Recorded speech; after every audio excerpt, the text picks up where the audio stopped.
Hello, everyone, and welcome to this week's edition of Credential Chats from AACRAO. We are joined this week by Meena Naik, who is the director, who is director, not the director, who is director at Jobs for the Future. Meena, thank you so much for joining us. No, thanks for having me. I'm excited for this conversation. Well, I am too, because for anybody who doesn't know, one of my side hustles is as the editor-in-chief of the Meena Naik Fan Club newsletter. And, Mina, prior to being at Jobs to the Future, was in higher ed. And, when I first started in higher ed, I was probably 3 weeks old in my higher ed venture. And, I just was on a webinar and you were just in the chat asking questions that were so above and beyond and from the future compared to everyone else. I said, this woman is clearly thinking about this stuff on a whole other level. I need to know like what's going through her head. And so, maybe that's just sort of a good sort of starting point, if you want to kind of bridge where you were relative, especially to the credential innovation space, to where you are now at Jobs for the Future. Yeah, no, thanks, Noah. And yes, that is it's one of my favorite origin story of how we all came together because I still remember that day. It was in my office. It was during COVID. No one else was there, and everything was virtual. So it was our only way to connect with each other. So glad it worked out. And this many years later, we're still hanging out. So my background coming into this and coming into where I am now. So Jobs for the Future as a national nonprofit sits at the intersection of workforce, education policy, and we're trying to figure out how we can enable advancement for American workers. Our North Star goal by 2032, 75 million Americans facing barriers to advancement will be in quality jobs. I mean, it's a lofty effort. And so we have a variety of things that are happening. One of the things that I focus the most on is around skill first mobility. What does it look like to drive progress and opportunity based on skills? That requires infrastructure because skills are messy, amalgamous words. And so that's where I lean on the credential universe, right? Like, what does it actually look like to have micro credentials and tools and data that helps promote this mobility? I got here because I was in higher ed, built my entire career across higher ed, started in the most quintessential student affairs role you can think of, was a resident advisor, worked across student programming, community development, landed myself in student support services and academic programs, doing things like TRIO and other related programs, and then ended up at the University of North Texas where I entered into this space. And the big driving force under all of it, much like driving opportunity advancement for American workers at the time, was very internal system oriented of how do we make sure students who are investing their time, their money, likely going into significant debt, are coming out of their college experience, one, feeling confident and capable, having a strong sense of self-efficacy, two, succeeding and actually finding success in their journey, and three, being able to see the doors it opens for them. And that's how I moved from student affairs and community building, which was a good way, research has shown us it retains students, it helps them find a sense of belonging, into student academic support, where it was sort of a recognition that no matter how much they belong, if they don't have access to tools and resources, they can't find success. And then eventually at UNT into faculty and staff development, because gosh, sometimes those support services still come too late. I can't change how faculty teach at scale, but can I use technology, enter micro-credentials, as tools to drive some of the transformation students need? Transparency in learning. We forget our college students are adult learners. They need to know why they're in a classroom. They need to know why they're taking gen ed courses. We don't communicate that. We say it's a requirement. Faculty don't always communicate that because it's not in their job description to do that, right? Their job description is to teach around the topics that they've been hired to teach around or that they do research in. And so micro-credentials became a tool to communicate the relevance of work that was happening, the skill building that was happening. It became an accountability tool for our faculty to actually assess whether those skills were attained. And in the state of Texas, there are marketable skills that are required across the gen ed curriculum. So we had an accountability measure in place.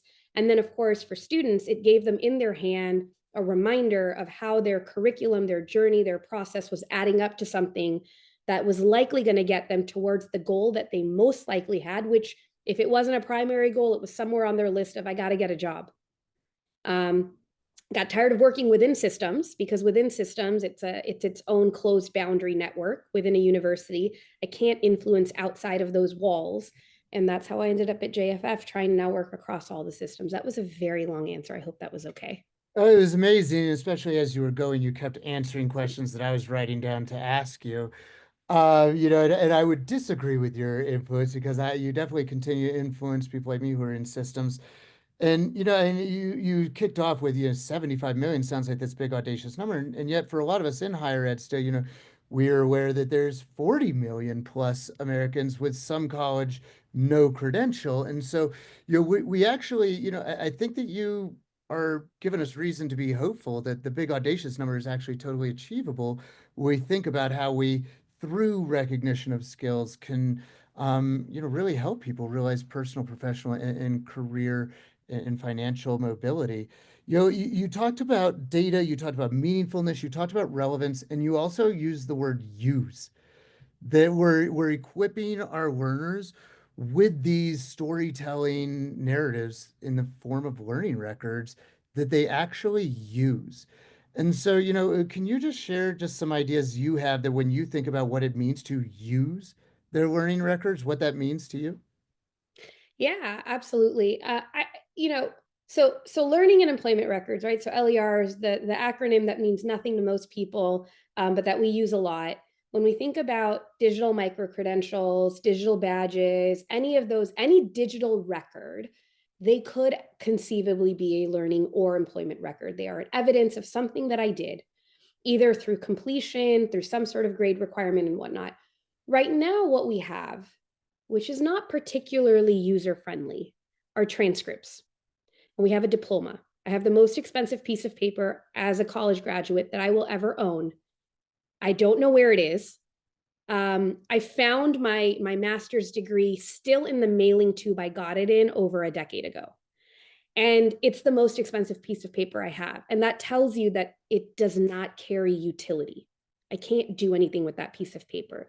The world we're talking about is that what if I start to have digital records of all of these things in a function that actually has utility? So instead of just the diploma and instead of just a transcript, which is our next line marker, right, of what we start to deliver to students, I could actually find a middle ground between what I submit in my courses, be it through whatever learning management system I have or modality that I use, and that final achievement. Is there a world that lives in the middle that carries the data of what I did, how I had to show that I knew how to do something, and what that ultimately means? And that's where these digital learning and employment records, digital badges come in, because can I now take what is probably some sort of like English 1510 course for which hopefully I did okay. Let's say I got a B, right? Which is on my transcript, means nothing, carries no utility. I probably don't even reference it. And if I do on my resume, it's because I'm applying to a job where that has direct relevance. And a lot of these courses don't, right? They also don't mean anything. I might be applying to a tech job, but if I put that I took comp sci 231, no one knows what that means. And outside of academia, and we forget this, and I've talked to colleagues a lot about this who are just flabbergasted, rightfully so. I'm not saying this in a way to mock. It's in the world we live in academia, we forget that the rest of the world, unless it's licensure driven, does not check transcripts. They do not check completion records. They take you at your word, they do reference checks, and hopefully they match up and you're good to go. So I'm not applying to jobs with my transcript the way that I would if I was in higher ed and had to submit a transcript for formal requirements and verification, right? So I go into these jobs, I'm applying with things on my resume that mean nothing. Is there a world where that digital record doesn't just say that I took computer science 20, I think I said 231, right? But it actually says what I did is I practiced how to debug, do pinpoint testing, and I'm trying really hard to remember some other key cybersecurity terms and I'm failing, the defense tracking or something like that. And that in order to do that, I practiced using, tool one, tool two, tool three. I showed proficiency in it. I was able to stop or mitigate the attack, and I was able to resolve it with some sort of reporting structure. That means something, right? So now let's say I've got this digital record.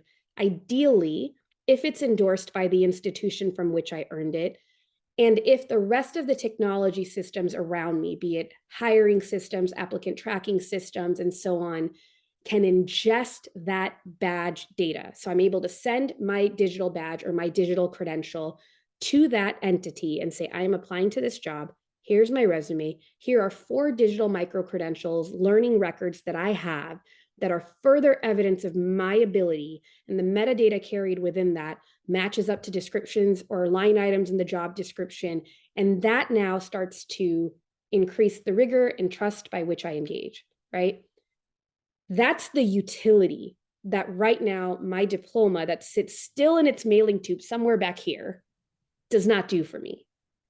Yeah, Um, totally. And I like when I hear you talking about the utility of things that, that's um, beyond what we're used to using it for, right? That they have they're great at what they're intended to do.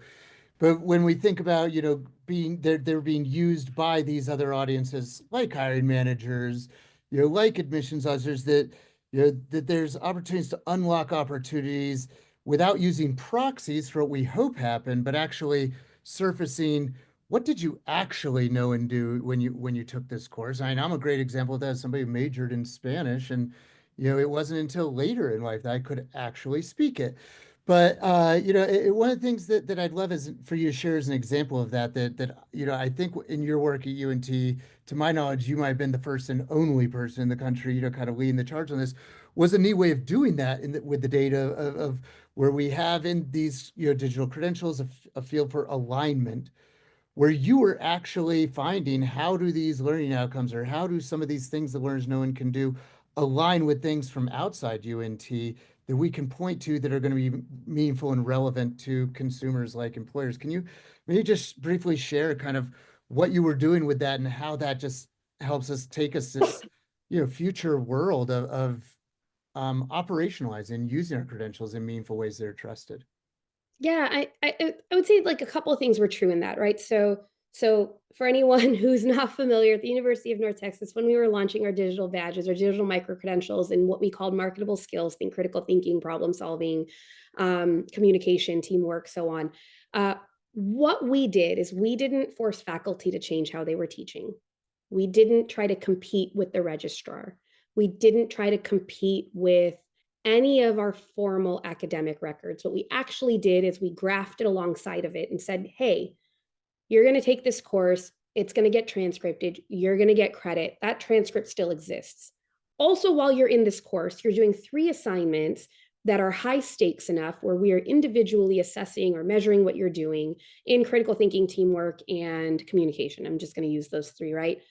That the digital badge didn't just communicate that on those 3 assignments I did those things, but it communicated it in language that wasn't I wrote a term paper where I had to engage in critical analysis of primary sources. What it said is, by engaging in critical analysis of primary sources, Meena demonstrated her ability to synthesize across complex and different sources of information, key outcomes, findings, and draw conclusions and communicate them in a way that helped others understand the significance of fill in the blank, right? And when I do that, I'm starting to bridge the gap between what we teach in the classroom and what employers are actually looking for, because a lot of the gap is actually in language. There are actual performance gaps, but a lot of the gap right now is we're not even talking the same language, so we can't get to the performance issue. And the thing is, right, is that employers are overwhelmingly saying higher education does not teach what I need someone to know when they're entering the workforce. Higher education is saying, but we are. Let's assume that everyone is actually right, and what we have is that they're lost in translation. And can those digital credentials help bridge that gap? And if so, and in doing that, it doesn't actually compete with our existing practices. If anything, I think it builds brand recognition for the institution. It shows and builds credibility in the market for what that institution provides as those individuals are successful in the roles they get into. And it creates an opportunity for our traditional entities and organizations to show relevance in a rapidly changing job market that the entire institution can get behind without having to change who they are, what they do, or the standards that they hold. I mean, I just think that that's such a powerful way to end, on just this, take us from something that's lost in translation and assumptions that, we're cross-eyed and you're not doing that. Yes, we are, to, oh, wait, through learning records, we have the ability to bridge that gap and verifiably in ways that can be trusted, share the skills and competencies in that common language. Meena Naik, thank you so much for joining us. She is director at Jobs for the Future, and we just really appreciate your time. No, my pleasure. Thanks for having me. Absolutely, and have a badge-worthy week, everybody. Bye-bye.